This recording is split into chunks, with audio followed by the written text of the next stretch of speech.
శ్రీనివాస మంగాపురం శ్రీ కళ్యాణ వెంకటేశ్వర స్వామి ఆలయంలో వార్షిక బ్రహ్మోత్సవాలు ఘనంగా ప్రారంభమయ్యాయి.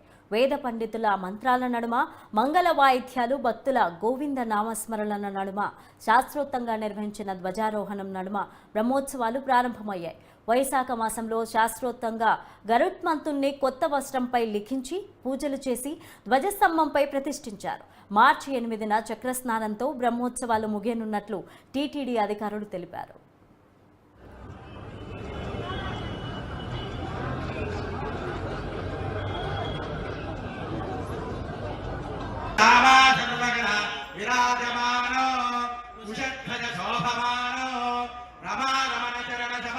శ్రీనివాస మంగాపురంలో వెలిసిన కళ్యాణ వెంకటేశ్వర స్వామి వారికి వార్షిక బ్రహ్మోత్సవాలు ప్రతి సంవత్సరం ఎటువంటి మాసంలో ఎటువంటి కాలంలో ఎలా అయితే జరపబడుతుందో దాన్ని అనుసరించే ఈ సంవత్సరం కూడా మాఘమాసంలో స్వామివారికి 29వ తేదీన ధ్వజారోహణంతో 28 అంకురార్పణతో ప్రారంభమవుతూ 8వ తేదీన స్వామివారి యొక్క అవబృధోత్సవంగా పిలువబడే చక్రస్నానము, ధ్వజ అవరోహణంతో ఈ ఉత్సవాలు ముగియనున్నాయి.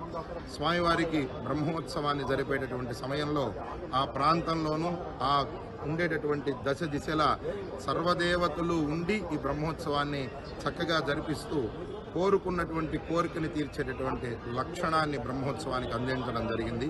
అందుకనే బ్రహ్మేణ పురాకృతం ఉత్సవం బ్రహ్మోత్సవం, బ్రహ్మ ద్వారా జరిపబడింది కాబట్టి దీనికి బ్రహ్మోత్సవం అనేటటువంటి పేరు.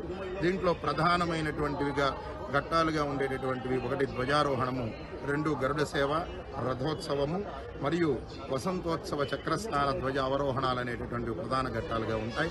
ఒక వాహన సేవల్లో ఉన్నటువంటి స్వామిని దర్శనం చేసిన, అవబృధంలో చక్రస్నానం ఆచరించేటువంటి సమయంలో మనం ఆచరించిన 12 నదులలో స్నానం చేసినటువంటి పుణ్యాన్ని ఆ పుష్కరిణి స్నానం మనకు అందిస్తోంది అని చెప్పి పురాణం చెప్తోంది. కళ్యాణ కామకుడిగా ఉన్నటువంటి స్వామికి సార్వకామికంగా అంటే 9 రోజుల పాటు మనం కోరుకున్నటువంటి కోరికని తీర్చేటటువంటి విధంగా సార్వకామిక బ్రహ్మోత్సవాన్ని దేవస్థానం వారు ఎంతో వైభవంగాను వైదికమైనటువంటి వైఖానస ఆగమ శాస్త్రాన్ని అనుసరిస్తూ ఇక్కడ అనూచారంగా జరుపుతున్నటువంటి స్థితి ఉంది.